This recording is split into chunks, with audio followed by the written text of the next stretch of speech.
Sahabat Al-Ma'tuk, mari berdonasi untuk keperluan serta kegiatan media Al-Ma'tuk agar kami dapat selalu menyajikan tayangan-tayangan yang bermanfaat bagi umat muslim. Caranya mudah, silakan klik link yang ada di kolom deskripsi atau scan barcode donasi yang berada tepat di layar Anda. Jazakumullah khairan wa barakallahu fikum. Bismillah. Assalamualaikum warahmatullahi wabarakatuh.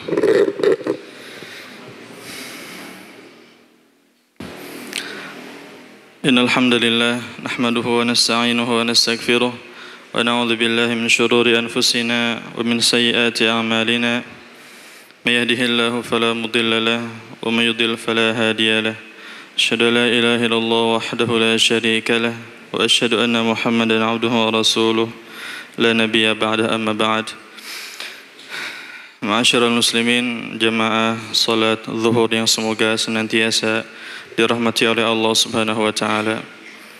Kita lanjutkan siang hari ini dengan pembahasan kitab Riyadhus Shalihin pada bab Al-Qanaah wal 'Afaf wal Iqtisad fi al-Ma'isha dan seterusnya, bab tentang qanaah dan menjaga kesucian diri. Hadis kali ini diriwayatkan oleh Abu Abdurrahman Auf bin Malik Al-Ashja'i.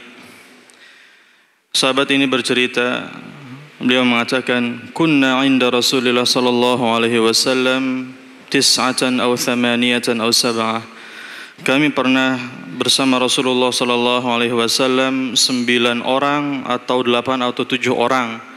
Jadi sahabat ini ragu karena lupa atau yang lainnya, entah 9, 8 atau 7 orang. Yang penting kumpul sama Nabi sallallahu alaihi wasallam pada hari itu. Faqala ala tubayyi'una Rasulullah sallallahu alaihi wasallam. Kemudian tiba-tiba Nabi Muhammad sallallahu alaihi wasallam mengatakan, tidakkah kalian membaiat Rasulullah? Beliau tidak mengatakan, tidakkah kalian membaiatku? Kenapa? Karena Nabi SAW ingin mengajarkan bahwa sebab baiat ini adalah risalah, kerasulan, sementara ya beliau adalah Rasulullah. Ala tubayyuna Rasulullah wa kunna hadithi ahdin bi bai'atin faqulna qad bay'anaka ya Rasulullah. Kemudian sahabat ini melanjutkan, ketika beliau menawarkan baiat tersebut, padahal kami baru saja membaiat Rasulullah. Ini kenapa nih Nabi menyuruh kita atau kami membaiat lagi? Kemudian sahabat ini mengatakan, qad bay'anaka ya Rasulullah, kami telah membaiatmu wahai Rasulullah.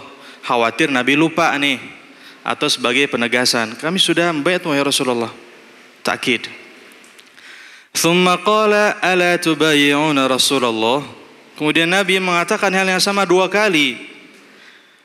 Tidakkah kalian membaiat Rasulullah? Berarti Nabi enggak lupa nih, Nabi tahu, Nabi ingat.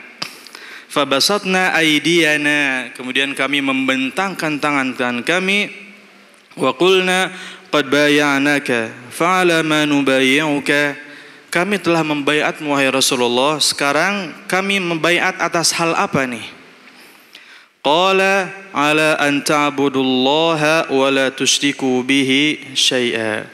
Kalian membaiat agar kalian hanya beribadah kepada Allah Subhanahu wa taala wa la tusyriku bihi syai'a, dan tidak menyekutukan Allah Subhanahu wa taala dengan sesuatu apapun. Jadi dari sini kita tahu pentingnya pembahasan tentang tauhid dan tentang syirik. Karena seseorang tidak akan masuk surga kecuali dia adalah seorang muwahhid, tahu tentang tauhid dan melaksanakan konsekuensinya. Dan juga dia mesti menjauhi syirik. Karena orang yang melakukan kesyirikan, dia tidak akan masuk surga selama-lamanya. Contohnya misalkan ada kupu-kupu masuk nih ke masjid.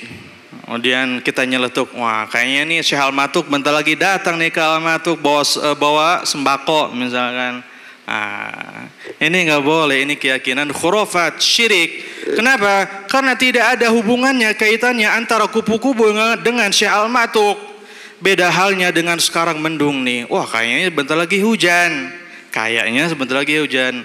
Ini boleh. Kenapa? Karena ada hubungannya antara mendung dan hujan. Karena biasanya hujan turun setelah mendung biasanya. Dan juga kita tidak bisa memastikan. Makanya kita bilang kayaknya. Tidak pasti. Kemudian misalkan punya anak tapi sakit terus, dikit-dikit sakit, akhirnya kita kalungkan dia kalung hitam, kemudian ada gumpalan di tengah-tengahnya. Buat apa? Buat tolak bala, misalkan, biar nggak sakit terus. Ini juga sama, tidak boleh. Ini syirik, karena kalung tidak bisa ngapa-ngapain, dibakar pun dia tidak akan melindungi dirinya sendiri. Makanya minta sama Allah saja, jangan pakai yang seperti ini. Kemudian di sini kita lahirnya macam-macam nih, ada yang bulan Januari, Februari, Maret dan seterusnya. Oh, berarti ini zodiaknya Aquarius, Cancer, Taurus dan seterusnya. Boleh tidak? Nggak boleh juga. Ini syirik, ini ramalan, tidak boleh. Karena ini menerka-nerka hal gaib yang tidak diketahui kecuali oleh Allah Subhanahu wa taala. Maka kita wajib terus belajar tauhid supaya kita bisa beribadah kepada Allah Subhanahu wa taala dengan ikhlas, dengan baik dan benar, dan mempelajari syirik supaya kita bisa menghindari hal tersebut. Kemudian baiat selanjutnya wassalawatil khamsa, dan membaiat kepadaku untuk mengerjakan salat 5 waktu, salat wajib maksudnya. Ini wajib, terutama bagi laki-laki harus di masjid berjamaah. Kemudian bagaimana dengan sholat sunnah lainnya? Usahakan dilaksanakan juga. Kenapa? Karena keutamaannya sangat banyak. Sholat qobliyah fajar pahalanya lebih baik daripada dunia dan seisinya. Kemudian sholat syuruk pahalanya seperti haji dan umroh. Ini terutama bagi yang belum haji dan umroh. Sholat syuruk solusinya. Kemudian 12 rakaat sholat sunnah qobliyah ba'diyah, pahalanya apa? Dibangunkan istana di surga. Ini solusi bagi yang belum punya rumah masih ngontrak. Kita booking istana di surga. Syaratnya apa? 12 rakaat qobliyah ba'diyah dan seterusnya.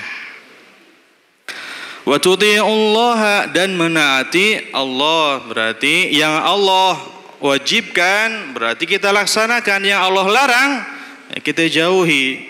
Sementara yang Allah Subhanahu wa taala bolehkan, ambil, silahkan, tapi jangan terlalu berlebihan.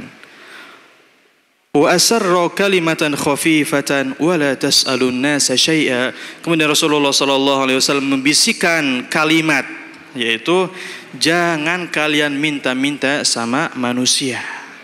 Kenapa? Karena manusia bukan tempat untuk meminta. Salah seorang penyair mengatakan, Allah yaghdabu in tarakta su'alahu. Allah Subhanahu wa taala akan marah kalau kalian tidak minta sama Allah. Kalau kalian tidak berdoa sama Allah, Allah akan marah.